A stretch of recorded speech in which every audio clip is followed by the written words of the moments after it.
বিশেষ করে সেনাবাহিনীর যারা সদস্য রয়েছে তারা কিন্তু এই পুরো এলাকাকে একটু নিয়ন্ত্রণে নিয়েছে।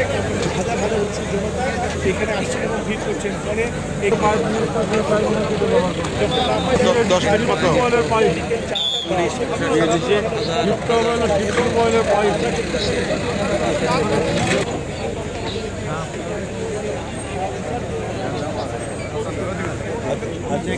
ভাই একটু সাইডে যান না, একটু মানে কে আছেন ভাই একটু সাইডে যান।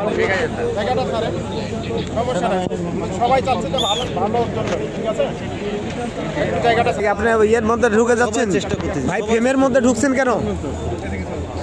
একটু দূরে থেকে নেন, কিছু কাজ আছে আপনার।